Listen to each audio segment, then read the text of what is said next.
오늘 말씀의 제목 한번 따라 할게요. 나는 행복한 양입니다.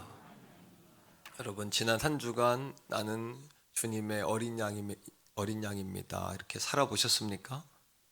예. 그렇게 우리가 살 수 있다면 정말 여호와가 나의 목자가 되시기 때문에 우리에게는 정말 아쉬울 것이 없어지는 거예요.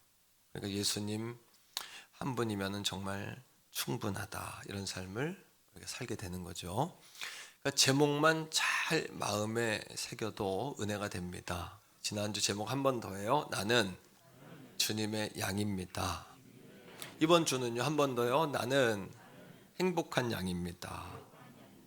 나는 주님의 양이고 행복한 양입니다. 이 말씀의 고백이 구체적으로 경험되어지는 말씀이 2절이에요. 내가 주님의 양이면 그가 나를 푸른 풀밭에 누이시고 또 쉴만한 물가로 인도하시는 역사가 일어나게 되는 거죠. 자, 2절의 시작이 뭐냐 하면 따라합니다. 그가 나를.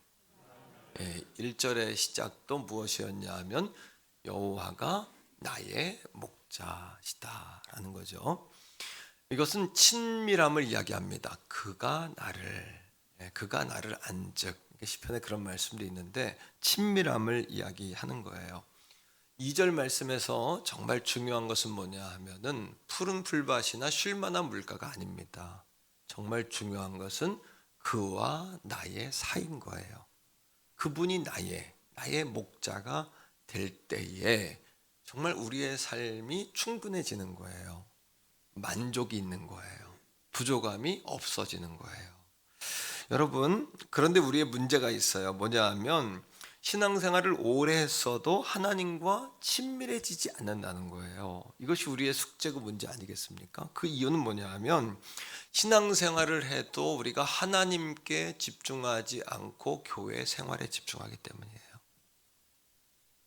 교회에 와서 하나님을 먼저 배우고 하나님을 먼저 알고 하나님과 친밀감이 먼저 만들어져야 되는데, 교회 오면 교회를 찾을 때도 교회 성도들은 어떤 사람들이 다니나 이렇게 보고 이 교회 스토리 형편 처지는 어떤가들 보기도 하고, 물론 중요하죠. 이 교회 목사는 어떤 목사인가 이렇게 보지만 더 중요한 건 이 교회가 하나님을 알도록 인도해 주는 교회인가. 한번 따라합니다. 하나님에게로, 하나님 안에서, 하나님에게로 인도하고 하나님 안에 거하게 하고 하나님으로 살게 하는 그런 교회가 진짜 교회고 좋은 교회죠. 하나님을 알아가는 경험이 없이 교회 생활에만 집중하는 신자는 오래될수록 위험한 신자예요. 한번 따라합시다. 오래될수록 위험한 신자. 하나님을 모르고 교회 생활에만 딱 잡혀 있다 보니까 늘 말하는 것이 옳지만 하나님이 기뻐하는 것이 아닐 수도 있다는 거예요. 우린 이 상황을 잘 분별해야 돼요. 여러분, 친밀함에 세 가지 정의가 있는데 친밀하다는 것은 뭐냐 하면 그와 함께 한다는 이야기예요. 하나님에 대해서 알아야 돼요. 이런 겁니다. 평소에 친밀했어요. 그래서 내가 어떤 게 여자분들 고교 동창 이런 거 중요하게 여기잖아요. 동창들하고 막 전화로 날마다 대화하다가 야 우리 다음 주에 만나서 밥 먹자 그러면 그때까지 막 기다려. 시간이 왜 이렇게 안 갈까, 그죠? 막 기다리는 거예요. 그죠? 맞죠? 친밀하니까. 그런데 내가 너무 부담스러워하는 사람이 다음 주일날 밥 먹자라면 그날이 정말 안 왔으면 좋겠어요. 그런 경험도 있죠. 직장 상사가 밥을 먹자 그런다든지 내가 정말 어려워하는 사람이 밥 먹자 그러면 싫어요. 왜? 친밀감이 없기 때문이에요. 주일 예배도 마찬가지예요. 평소에 주님하고 친밀했던 사람은 일주일에 한 번씩 주님과 밥 먹는 시간이잖아요. 영적인 밥을 먹고 주님과 교제하는 시간인데 막 기다려줘요. 와, 주님 최고. 주님 최고요. 우리 주님 최고. 이게 막 되고 와, 행복해요. 막 힘이 있어요. 이 예배를 통해 힐링하시기를 바랍니다. 막 힐링이 돼요. 만나면 막 힘이 되는 친구가 있어요, 그죠? 그런데 평소에 친밀함이 없다 보니까 주님이 일주일에 한 번씩 밥 먹자 그러면 죽어도 싫은 거예요. 하지만 너무 어려운 존재니까 거절할 수 없으니까 억지로 나왔어요. 그러니까 서먹서먹하고 어려운 사람하고 밥 먹으면 어떻게 돼요? 체해요. 또 말씀을 듣고 예배를 듣고 집에 가가지고 온통 체하니까 믿음 없는 남편이 그냥 부인을 빡빡 긁어요. 그냥 자기가 하나님과 친밀감이 없는 건 생각 안 하고 그냥 체한 거예요. 소화가 안 되니까. 왜 서먹서먹하고 친밀감이 없으니까 잘 몰라요, 무슨 얘기인지도요. 그런 상황에 우리가 처하게 되는 거죠. 따라합니다. 친밀함이란 함께하는 것이다. 두 번째, 친밀하다는 것은 음성을 듣는 거. 그 사람 음성을 듣는 거예요. 자, 요한복음 10장 3절로 4절인데 읽어보세요. 자, 시작. 문지기는 그를 위해 문을 열고 양은 그 문지기의 음성을 듣나니 그가 자기 양의 이름을 각각 불러 인도하여 내느니라. 목자는 양의 이름을 알아요. 한 사람 한 사람. 형편 처지를 아는 거예요. 양은 목자의 음성을 알아요. 자, 4절입니다. 읽어보세요. 시작. 자기 양을 다 내놓은 후에 앞서가면 양들이 그 음성을 아는 거로 어떻게 해요? 음성을 듣고 따라가요. 여러분, 양은 눈으로 보고 따라가지 않고 음성을 듣고 따라가요. 성도, 신자는 눈으로 보는 것으로 판단하면 안 돼요. 눈으로 볼 때 겉모양은 좋아 보이고 잘 되는 것 같고 행복해 보이는 것 같지만 항상 신자는 따라합니다. 신자는 눈에 보이는 것이 아닌 들리는 것에 의해 움직여야 한다. 하나님이 뭐라고 말씀하시느냐? 눈에 보이는 거는 좋아 보이지만 하나님이 보실 때 안 좋은 것도 많아요. 여러분 눈에는 어렵고 망하고 절망적인 상황으로 가는 것 같지만 하나님이 보실 때는 여러분들을 빚어가는 광야에 내어놓고 하나님이 여러분들을 만들어가는 과정일 경우도 많은 거예요. 항상 우리는 눈에 보이는 것으로 판단하지 말고 눈에 보이는 건 현상이라 그러죠. 현상이 아닌 진실. 진실은 뭐예요? 들리는 거. 여러분 마음에서 들리는 거. 자, 갓난장이가 엄마 음성 듣는 게 쉬워요, 어려워요? 쉬워요. 왜 쉬울까요? 엄마 뱃속에 있으면서부터 엄마의 음성을 들었어요. 친밀한 거예요. 또 물어볼게요. 하나님의 자녀가 하나님의 음성을 듣는 게 어려워요, 쉬워요? 쉬워야 정상이에요. 저도 하나님 음성을 들어요. 과거에는 하나님 음성 듣고 싶었어요. 그런 세미나도 가보고 그런 책도 많이 읽고 하나님의 음성을 듣는 사람들을 통해서 어떻게 하나님 음성 듣느냐고 배우는 자리에도 많이 가봤지만 하나님의 음성은 그렇게 들리지 않아요. 어떻게? 하나님과의 만남 속에서 오랜 세월 하나님과 친밀해지고 하나님과 기도하고 말씀을 묵상하는 가운데 하나님이 내 마음 속에 내면 속에 음성을 주시는 거예요. 분별하게 되고 골라내게 되고 거절하게 되고 선택하게 되고 우리가 그 길로 나아가는 음성을 주님이 우리 안에 주시는 거예요. 시편 23편을 통해서 우리가 얻어야 하는 것은 하나님의 음성을 내면에서 주시는 음성을 들어야 돼요. 그러하기에 따라합니다. 신자는 눈에 보이는 것이 아니라 절대 눈에 보이는 것으로 판단하면 안 돼요. 다시 한번 따라합니다. 마음의 음성으로 판단해야 한다. 여러분 내면의 양심의 소리로 판단하셔요. 내면의 주님의 음성으로 무언가를 골라내고 판단할 수 있어야 돼요. 세 번째입니다. 자, 친밀함이란 일상 속에 하나님의 임재를 날마다 경험하는 거예요. 하나님이 함께 하시는 것을. 다윗이 골리앗을 쓰러뜨렸어요. 어느 날 갑자기 다윗이 하나님 도와주세요. 그러고 돌멩이를 꺼내가지고 확 던졌더니 이마에 정통으로 맞은 게 아니에요. 골리앗을 쓰러뜨린 사건은 다윗이 골리앗을 쓰러뜨린 그 사건 속에는 일상 속에 늘 하나님과 친밀했던 다윗의 영성의 성적표였던 거예요. 그러니까 신자는 성도는 어려운 일을 당하면 그 사람의 성적이 나와요.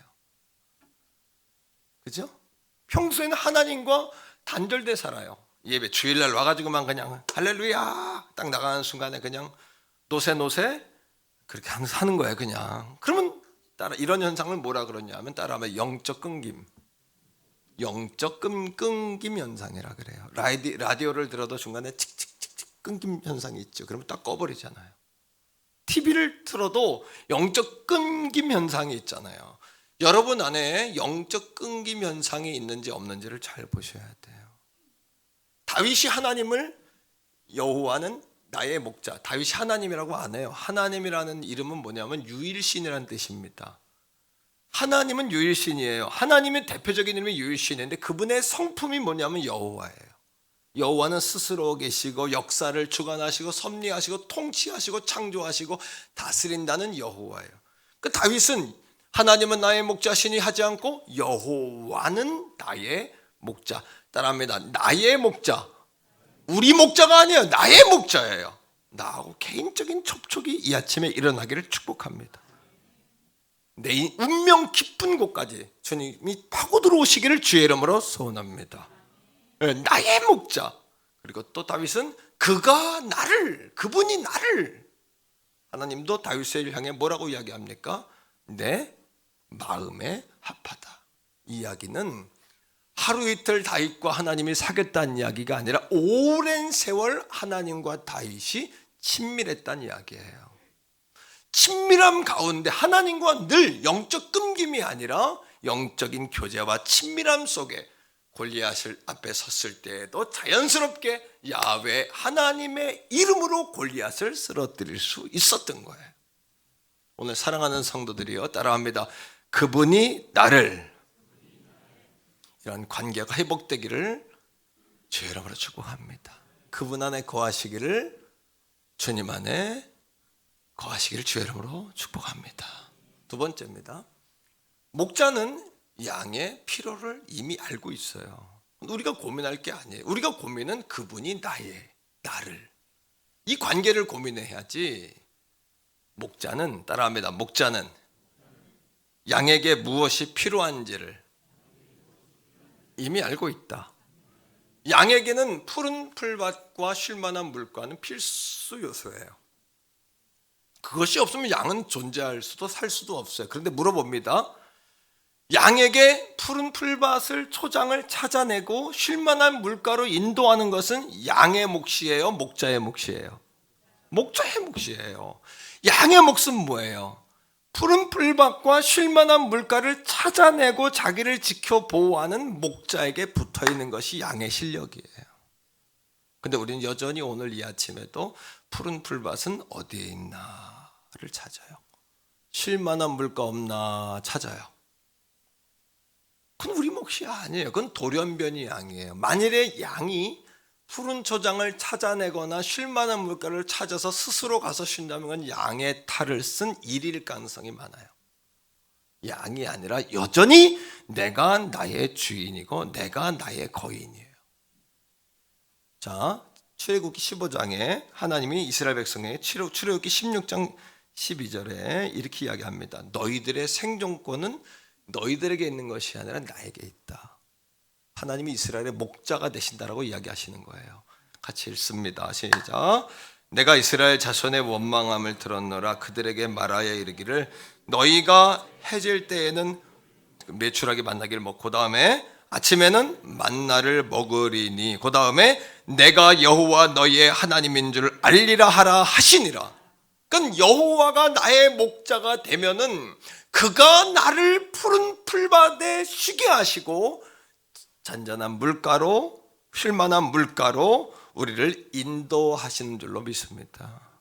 우리에게 이미 필요한 걸 알고 계세요. 문제는 뭐예요? 그분이 나의 목자가 안 되는 거예요.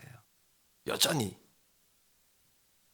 나의 목자가 안 된다는 이야기는 무슨 이야기냐면 여전히 내가 나의 목자인 거예요. 내가 내 자식의 목자고 내 교회의 목자고 내가 목자 노릇하는 거예요. 생존권을 내가 쥐고 있다고 생각하는 거예요. 그 얼마나 힘드세요, 여러분. 세 번째로 따라합니다. 목자는 양의 행복을 잘 알고 있다. 양이 무엇에 안심을 하는지, 무엇 때문에 양이 안정감을 갖는지, 만족하는지, 만족을 넘어 양이 행복한지 알고 있어요. 자, 2절에 그가 나를 푸른 풀밭에 누이시며, 푸른 초장에 누이시며, 풀밭에 누이시며, 눕는다는 표현에 집중하셔야 돼요. 이 단어는 양은 절대 눕는 존재가 아니에요. 두 가지가 해결돼야지 양이 누워요. 여러분 그림 같은 거 보면은 유아의 목자가 이렇게 지팡이 들고 서 있으면 양들이 따르는 양도 그림도 봤지만 이렇게 목자 옆에 비스듬히 누워 있는 그림들 보셨을 거예요, 그죠? 왜냐하면 양이 누웠다는 것은 두 가지가 해결됐다는 거예요. 첫째는 뭐냐 하면 따라합시다. 두려운 마음이 제거되었다. 양은 언제 두려운 마음이 제거되냐 하면 목자가 옆에 있을 때예요. 다시 말하면 양의 실력은 푸른 풀밭을 찾고 쉴만한 물가를 찾아내는 데 있는 것이 아니라 목자에게 붙어 있는 거예요. 목자를 떠나지 않는 거예요. 목자 꼭 붙잡고 목자를 죽어라고 붙잡는 거예요. 그리고 날마다 따라합니다. 나는 양입니다. 나는 어린 양입니다. 라고 고백하며 사는 거예요. 나는 어리석은 양입니다. 난 당신이 없으면 난 살 수가 없습니다. 존재할 수가 없습니다. 여러분 계속해서 두 번째 따라합니다. 배고픈 양은 절대 눕지 않는다. 배고프면 눕질 않아. 양이 서 있다는 이야기는 불완전하다는 이야기고 욕구가 불만됐다는 이야기, 뭔가 필요하다는 이야기예요. 누웠다는 이야기는 뭐냐 하면 배부르다는 이야기고 최상의 만족을 누리고 있다는 이야기예요. 그렇다면 여러분들에게 묻습니다. 여러분들 그가 나를 푸른 풀밭에 누이시며의 안정감을 누리고 사십니까? 누이시며의 만족을 누리며 사십니까? 누이시며의 행복을 누리며 사십니까? 그런데 오늘날 많은 사람들은 그런 안식을 잃어버리고 살아요. 믿는 신자도 워커홀릭, 일 중독이 되어서 끊임없이 일해요. 끊임없이 일해요. 최선을 다한다는 이유로 만성 피로증에 시달리고 강박증 늘 자유하지 못하고 강박증에 시달리고 일 중독에 시달리고. 그런데 여러분 목자는 양의 행복을 잘 알고 있잖아요. 양이 언제 눕는지 알고 있잖아요. 사랑하는 성도들이요, 신앙의 궁극적인 최종적인 목표는 뭐냐 하면 여러분들이 샬롬하는 거예요. 여러분들이 안식하는 거예요. 여러분들이 쉬는 것이에요. 천국은 뭐예요? 안식이잖아요. 영원한 쉼으로 들어가는 거잖아요. 아멘? 천국 가면 일 안 하셔도 돼요. 거기서 일 열심히 하려고 그러지 마세요. 인정받지 않아도 돼요. 천국 가면 그냥 쉬는 거예요. 주님 안에서. 샬롬이에요. 샬롬. 믿습니까? 신앙의 성숙의 단계는 성숙의 단계에 들어가면 더 많은 일을 해야 되는 것이 아니라 더 많이 주님 안에서 안식하셔야 되는 거예요. 신앙의 절정 단계에서 안식이 일어나요. 왜? 그분에게 내려놓고 맡기게 되니까. 그분을 따라가게 되니까. 그 다윗이 시편 23편을 기록할 때 그분 노년에 이걸 기록했거든요. 돌아보니까 자기 혼자 살 수 없었던 인생이었잖아요. 여러분 하나님과의 관계 속에서 누릴 수 있는 최상의 복이 뭐냐면 안식이에요. 그러니까 오늘 예배가 좀 힐링이 되시기를 축복합니다. 안식은 인생의 막간이 아니라 인생의 절정이에요. 따라합니다. 안식은 막간이 아니라 절정이다. 우리는 막간에 좀 쉬고 갑시다 이런 얘기 하죠. 하지만 안식은 막간에 쉬고 가는 것이 아니라 여러분의 인생의 절정에서 경험되어지는 거예요. 오늘부터 막간에 쉬려고 하지 말고 인생의 절정에서 쉼을 경험하기를 주의 이름으로 축복합니다. 그러니까 하나님도 막간에 쉬신 게 아니라 창조를 완성하고 절정에 쉬셨어요. 인생의 절정에 쉬는 거예요. 신앙의 절정은 뭐냐 하면 안식이에요. 제가 이번에 안식 주간, 2주간 월화수목 하면서 물론 금토주는 설교하고 다 이렇게 하려고 계획을 했는데 제가 5권의 책을 구입을 했어요. 5권. 쉬어야 되는데 또 책을 읽죠? 아니 저는 안식이 책을 읽고 독서하는 건데 이번 다니엘 기도회 때 오셨던 고성준 목사님이라고 있어요. 서울대 철학과 출신인데 그분이 쓴 책 가운데 나의 데스티니, 데스터니는 뭐냐 하면 해석으로 일반적인 해석은 운명, 숙명 이런 뜻이고, 그리고 그 기독교적인 서구 기독교적인 해석으로는 하나님의 계획이란 뜻이에요. 그러니까 나의 데스터니를 찾는 거예요. 나의 데스터니 찾기. 책이 참 좋은 책이니까 읽어보세요. 그 책에 샬롬이란 무엇이냐, 평안이란 무엇이냐를 소개했어요. 이렇습니다. 결국 이웃과 샬롬을 누리기 위해서는 남편, 아내, 자녀, 직장의 동료 다 이웃이에요. 그죠? 그들과 샬롬을 누리기 위해서는 내 안에 이웃과는 상관이 없는 샬롬, 이웃에게 오는 샬롬이 아닌 내 안에 샬롬이 있어야 한다. 이렇게 이야기했어요. 자, 이는 하나님께서 주시는 샬롬이며, 그래서 나 자신과 누리는 샬롬이다. 이 샬롬이 있지 않고서는 가족과도 이웃과도 샬롬을 누릴 수 없다. 샬롬은, 우리는 샬롬도 노력해서 얻으려고 그래요. 이웃과 막 사이좋게 지내서 얻으려고 그러면 뒤돌아서면 내가 피곤해. 그죠? 샬롬은 그렇게 얻는 게 아니에요. 내가 막 잘해서 인정받아서 얻는 게 아니에요. 샬롬은 그가 나를 이라는 친밀한 관계 속에서 하나님이 내 안에 주시는 안정감이에요. 아멘. 안정감이에요.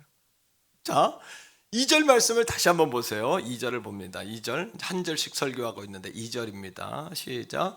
그가 나를 푸른 풀밭에 누이시며 쉴만한 물가로 인도하시는 듯. 여기서 푸른 풀밭은 내가 가서 찾아서 눕는 거예요. 쉴만한 물가는 내가 찾아가지고 거기서 쉬는 건가요? 아니요. 누가? 목자가 나를 거기에 인도해서 쉬게 하시는 거예요.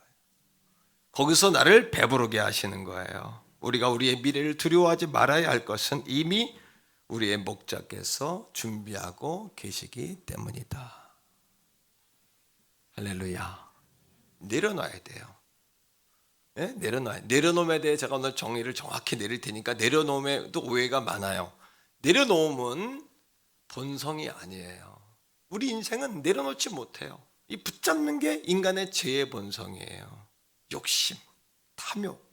아담과 하와가 선악과를 끝까지 놓지 않고 잡았잖아요. 따라합니다. 내려놓음은 영성이다. 그러니까 믿음으로 해석이 돼야 되고 깨달아야 되고 은혜를 입어야 돼요. 안 내려놓아져요. 자, 내려놓음의 정의입니다. 베드로전서 5장 7절인데 읽어보세요. 시작. 너희 염려를 다 주께 맡기라. 이는 그가 너희를 돌보심이라. 내려놓음은 포기하는 것이 아니라 나의 문제를 목자에게 맡기는 거예요. 우린 포기하는 걸로 생각했죠. 아니요. 목자에게 맡기는 거예요.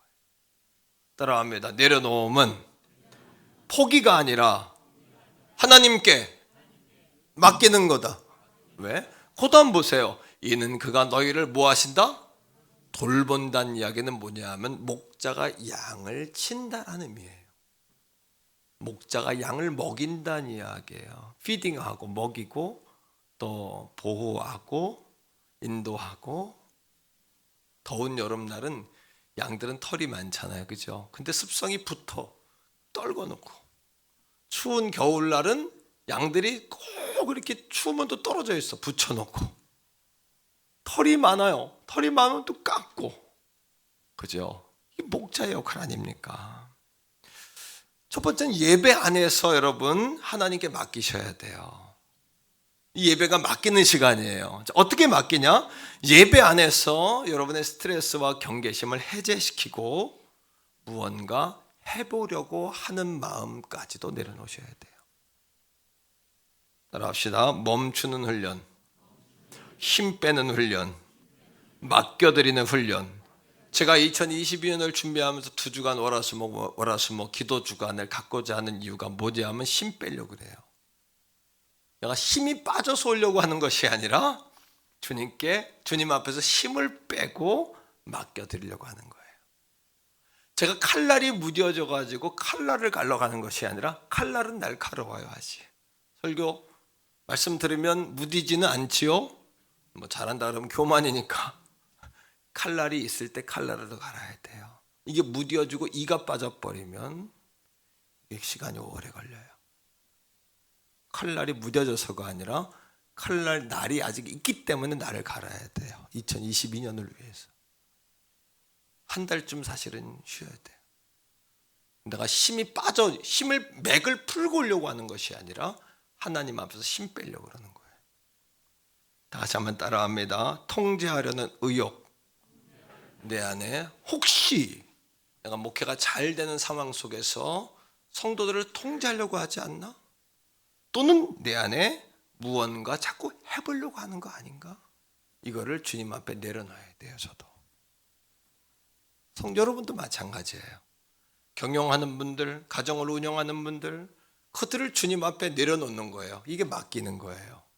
포기하는 게 아니에요. 주님께서 해주시기를 기대하고 맡기는 거예요. 다시 한 번 더 따라합니다. 멈추고 힘 빼고 맡겨드리고. 할렐루야. 예배를 통해서 스트레스와 경계심을 해제하고 다 해제하고 듣고 주님에게. 두 번째는 기도로 내려놓으셔야 돼요. 자, 맡겨드린다는 표현의 해석이 나와요. 빌립보 4장 6절 7절 잘 보세요. 자, 해석이나 맡겨드리는 게 뭐냐? 이게 해석의 말씀이에요. 시작. 아무것도 염려하지 말고. 어떻게 맡겨요? 기도와 다만 모든 일이에요. 시작. 기도와 간구. 기도는 뭐냐면 대화예요. 하나님과 대화하는 거. 간구는요, 구하고 찾고 두드리는 거예요. 입을 넓게 하는 거예요. 하나님께 부르짖는 거예요. 할렐루야. 자, 그러면 어떻게 돼요? 자, 시작. 간구로 너희 구할 것을 시작. 너희 구할 것을 감사함으로 하나님께 아뢰라. 이게 맡기는 거예요. 이게 내려놓는 거예요. 포기하는 게 아니라 주님께 맡기는 거. 토스. 공을 탁 넘기는 거예요. 탁구 쳐봤죠? 테니스 쳐봤죠? 배구 해봤죠? 네트 있는 경기 해봤죠? 공을 탁 넘기는 거예요. 이게 맡기는 거예요. 공을 탁 넘기면 그 다음은 하나님이 알아서 우리에게 공을 탁 넘기실 거예요. 일단 공을 넘기세요. 주님에게. 오늘 이 아침에 맡김과 힐링과 멈춤과 여러분 내려놓음의 이 아침 되시기를 축복합니다. 넘기시는 거예요. 주님께.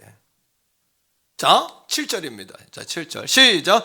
그리하며 모든 지각, 모든 지혜, 분별력, 판단력 다 가지고 계세요. 하나님은요. 뛰어난 하나님의 뭐가? 평강, 샬롬, 평강, 쉼. 그러니까 신앙은 안식은 막간에 하는 것이 아니라 기도의 응답이에요. 평안이 오는 것은. 여러분 감으로 살지 마시고 응답받아 사시기를 바랍니다. 보이는 걸로 판단하지 말고 들리는 걸로 판단하시기 바랍니다. 보는 걸로 따라가지 말고 들리는 걸로 따라가시기를 축복합니다. 내면에서 주님 말씀하신 거 듣고 따라가셔야 돼요. 여러분 안식과 평안은 기도의 최고의 응답이죠. 평안이 없다면 따라합시다. 묻고 또 묻자. 응답이 없으면 묻고 또 물으셔야 돼요. 왜? 목자는 우리에게 대답할 의무가 있어요. 목자에게는 양을 책임질 의무가 있기 때문에 하나님은 우리를 책임지시기 때문에 우리에게 대답해 주실 의무가 있지요. 하나님? 있어요. 하나님 의무가 있으세요. 반드시 대답해 주세요. 대신에 영적 끔기 현상을 가지고 사니까 못 들어요. 그럼 못 들어요. 하나님과 친밀함 속에서 그러면 늘 들려요. 언제든지 들려요. 성도들 그러면 꼭 그러죠. 목사님 자기 좀 해결해 달라고 자기 문제 좀 들어달라고 여러분들이 들으세요. 얼마든지 들을 수 있어요. 주의 음성을. 묻고 또 물으세요. 평안이 없는데 움직이지 마세요. 평안할 때까지 기다리세요. 따라합니다. 여호와를 나의 목자로 삼은 나는 행복한 양이다. 여러분에게 옆에 사람에게 말해주세요. 당신은 행복한 양이에요. 시작. 당신은 행복한 양이에요. 할렐루야. 다윗이 직업이 뭐였어요? 목동이었잖아요. 자기가 목동이었기 때문에 양들이 새로운 사자가 와서 잡아먹으려고 딱 물었는데 사자 입을 찢어요, 다윗이. 그죠? 돌멩이로 곰을 쫓아요. 거기서 하프를 키면서 하나님을 찬양하면서 양들을 돌봤어요. 그게 다윗이 그게 생각나는 거예요. 아, 내가 목자일 때도 양을 위해 목숨을 걸고 지켰는데 하나님 여호와가 나의 목자시라면 내게 아쉬울 것이 무엇이 있겠는가. 할렐루야. 이 고백이에요. 다가오십니까 이제? 가슴에 여러분 쫀득쫀득하게 좀 쪽쪽 달라붙기를 축복합니다. 이게 철썩철썩 달라붙기를 주의 이름으로 바랍니다. 그러니까 여호와가 나의 목자심이 내게 부족함이 없으리로다. 그가 나를 푸른 풀밭에 누이시며 만족하게 하시며, 그죠? 쉴만한 물가로 인도한다. 안식을 주신다. 제가 여러분 나의 데스티니, 나의 데스터니 따라합니다. 나의 데스터니. 데스터니가 발음이 어려워요. 나의 데스터니 찾기. 고성준 목사님 쓰신 책 제가 소개했죠. 목사님이 이제 가족들하고 안식년을 떠난 거예요. 어디를 떠났냐면 마일리지 이거를 다 적립해가지고 두 아들하고 같이 안식년을 떠났는데, 큰 아들은 군대 입대하기 전이었고 둘째 아들은 휴학 중이니까 사모님하고 네 식구가 이제 떠나는데 이스라엘로 안식년 하러 가는 거예요. 근데 비행기 표를 보니까 한 번에 가지 않고 돌아서 유럽으로 이렇게 돌아서 가려고 이제 장소를 잡았는데 가격이 똑같은 거예요. 그러니까 어떻게 합니까? 한 번에 가지 않고 유럽의 프랑스, 이태리 쭉 들려가지고 스위스 들려가지고 이태리, 이스라엘로 들어가려고 이제 딱 일정을 잡은 거죠. 여러분, 이분이 서울대 나오고 서울대 수학과 출신이잖아요. 그 완벽주의자죠. 모든 게 철저한 그런 분이죠. 그러니까 비행기 티켓팅도 하고 숙소 예약도 하고 렌트카도 빌리고 식당도 예약하고 이렇게 목사님이 다 모든 걸 짠 거예요. 완벽하게 계획을 세웠어요. 그리고 그 책에 이런 글이 나옵니다. 자, 들어보세요. 내일 저녁마다 아내와 아이들을 앉혀놓고 여행 가가지고 그 다음날 스케줄을 이제 이야기하는 거예요. 남편 목사님이 내일 아침 6시 15분에 일어나야 돼.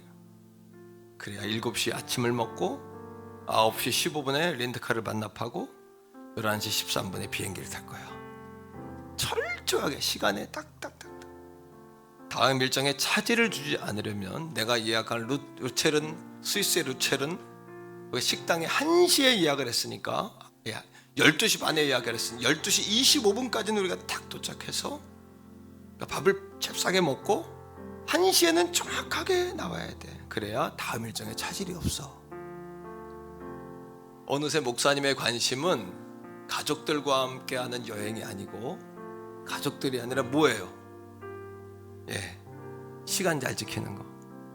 자기가 정해놓은 계획을 잘 진행하는 데만 마음을 두고 있는 거예요, 목사님은. 그러니까 자식들을 계속해서 몇 시까지 와야 돼? 몇 시에 일어나야 돼? 30분 안에 밥 먹어야 돼? 렌트카 반납해야 돼? 하루 전날 계속 자식들에게 이야기하는 거예요. 그러니까 아이들이, 지친 아들이 하루는 여행 중에 아빠에게 묻더라 합니다. 아빠는 시간을 잘 지키는 것이 이 여행의 목적이에요? 묻더라는 거죠. 시간을 잘 지키는 것이 목적이냐. 여러분, 여행의 목적은 뭐예요? 여러분들의 여행의 목적은 뭐예요? 시간을 잘 지키는 거예요? 계획한 대로 잘 진행하는 겁니까? 우리나라에는 패키지란 여행이 있어가지고, 패키지는 여행이 아니라 거의 견학이에요. 찍고 몇 시에 모여라, 15분 후에 모여라, 30분 후에 모여라, 계속 돌리거든요. 여행은 그것이 아니고 가족들과 함께 가는 거예요. 함께 사랑하는 사람들과 여정을 함께 하는 거예요. 우리 인생도 똑같아요. 하나님의 데스티니를 찾는다는 것은 퀴즈의 정답을 찾는 게 아니에요. 하나님과 뭐 하는 거예요? 함께 걷는 거예요. 그분을 따라 걷는 거예요. 여행 중에 맛있는 거 먹고 또 아름다운 경치도 이렇게 좀 즐기고, 맞죠? 경치도 좀 보고, 계획에 맞춰서 목적지에 딱 도착해야 되는, 그 초긴장 속에 목적했던 이스라엘에 정확하게 도착한들 그것이 성공적인 여행이라고 할 수 있을까요? 저는 이 책을 읽으면서 이 설교를 준비하면서 제가 은혜가 되는 거예요. 내가 나의 목자였을 수도 있다. 또 내가 여호와가 나의 목자가 아니라 내가 여호와의 목자였을 수도 있다. 내 마음대로, 내 뜻대로, 내 시간대로, 내 계획대로 안 되면 짜증내고 고통스러워하고 절망했던, 하나님의 뜻이 이루어지지 않는 것이 아니라 내 뜻대로 안 되는 것 때문에 내가 좌절했던 것이 아닌가. 여러분 어떠십니까? 많은 분들이 그렇게 살지 않나요? 많은 분들이 말입니다. 우리의 삶에서 데스티니, 하나님의 계획을 발견한다는 것은, 따라합니다, 하나님과 함께 걷는 것이다. 그러니까 정답을 찾듯이 하나님의 계획을 찾지 마시고 끝까지 못 가도 괜찮아요. 중간에 방향이 바뀌어도 괜찮아요. 심지어 가던 길을 되돌아올 수도 있어요. 문제는 뭐예요? 하나님과 함께 하는 거예요. 함께 걷는 거예요. 가다가 아름다운 호수를 만나면 가지 않고 하루 거기서 주무시고 가도 괜찮잖아요. 아름다운 호수를 보고, 그죠? 제가 우리 아이들 해외여행 많이 그래도 아이들 데려다녔는데, 우리 아이들에게 물어봤죠. 나는 어느 나라 이렇게 유적지 데려다녔는데 어떤 여행지가 제일 기억에 남냐? 그랬더니 우리 아이가 그래요. 아빠랑 콜로세움 앞에서 커피 마신 거, 아빠랑 커피 마신 거가 제일 기억에 납니다. 아빠랑 커피 마신 거. 아이들은 어디 간 게 아니라 아빠랑 앉아서 커피 마신 거, 30분 동안 커피 마신 거.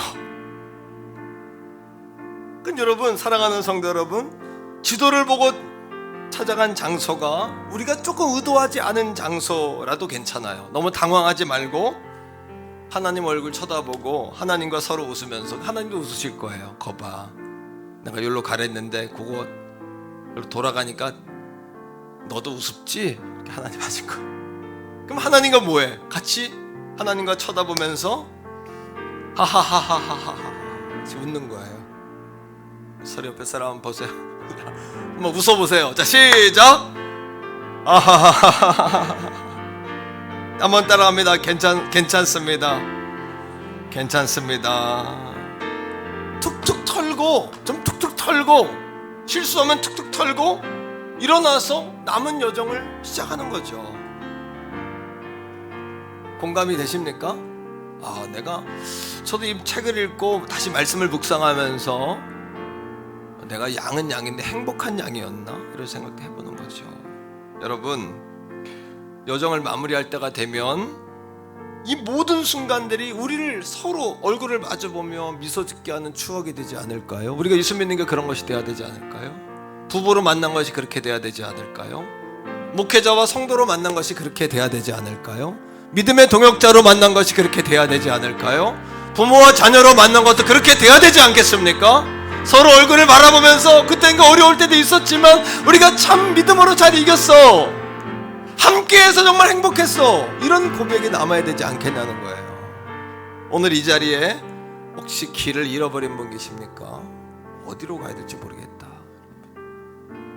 오늘 이 자리에 삶이 얽힌 분 계시나요? 이거 어떻게 풀어야 되지? 오늘 이 자리에 샬롬을 잃어버린 분 계시나요? 목자에게로 돌아가시기 바랍니다. 목자에게로 돌아가시기 바랍니다. 여러분들이 목자의 자리에서 내려오고 주님을 목자의 자리에 앉혀드리시기 바랍니다. 그리고 그분의 음성에 귀를 기울이시기 바랍니다. 내 내면에 주신 음성, 교회 생활에 익숙해지지 말고 하나님을 알아가는 친밀함이 더해가시기를 축복합니다. 우리 주님은 선한 목자시잖아요. 그러니 우리는 충분히 행복해도 되는 양이에요. 충분히 행복한 양이에요. 행복할 의무와 사명이 우리에게 있지 않겠어요? 워커홀릭, 만성 피로, 강박증, 불면증, 우울증 좀 다 내려놓고, 할렐루야. 우리 한번 고백적으로 주님 앞에 고백해 올리시다. 나는 충분히 행복한 양입니다. 옆에 있는 분들에게 말해줘요. 당신은 충분히 행복해도 되는 양입니다. 같이 한번 이 시간 기도할 때에 내려놓으세요. 저도 여러분 다 내려놓읍시다. 맡겨드리고 주인의 자리 바꾸세요. 주인의 자리를. 여러분 마음대로, 스케줄대로, 시간표대로, 계획대로 안 된다고 짜증내지 마세요. 이 시간 주여 한번 부르고 같이 한번 부르짖어 한번 같이 기도하겠습니다.